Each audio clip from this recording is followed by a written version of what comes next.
Today, as we speak, Attorney General nominee Jeff Sessions is being grilled by members of Congress. Democrats are throwing everything they can at him, and Sessions has been handling the questions with class and grace. That can't be said for the 5 times Trump protesters interrupted the hearings. The left calls for tolerance and respect, yet that's the last thing they practice. NRA commentator Dana Lash joins us. Dana, any surprises so far during this hearing? No, Grant, I'm not surprised at all. This is what happens when a dying ideology and grievance mongers lose the election. They have to whine like crybabies about it for weeks after. Al Sharpton has promised a season of civil disobedience. I would love to see Al Sharpton just demonstrate a week of common sense before he really attempts to go that far with it.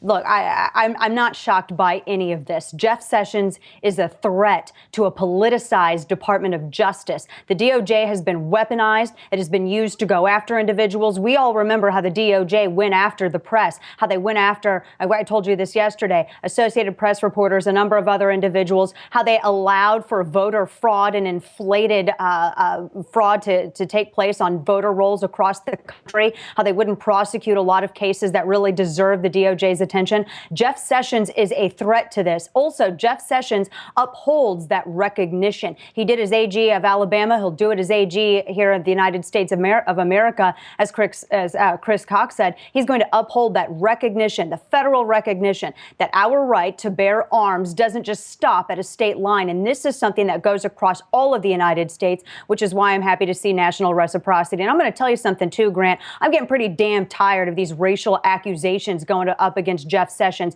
because Democrats right now are repeating discredited arguments that have been discredited since 1986. When you had Thomas Figures, who was indicted on bribery. He was one of 2 accusers who tried to make up some accusation that Jeff Sessions was a racist. The other was Gerald Herbert, who was publicly put down by the 11th Circuit Court of Appeals because he acted with impropriety. These are the 2 completely ineligible for consideration people that Democrats are relying on for the whole of their racial argument about Jeff Sessions. And I'll end with this, Grant. A number of associates with Jeff Sessions, black and white, have defended his character. They've defended his integrity. They've defended his record. And that's why they're coming together. And that's why from some of these Democrat senators, you're seeing some pretty soft questioning, because they've been there shoulder to shoulder with Jeff Sessions, and they know that he's the DOJ America needs.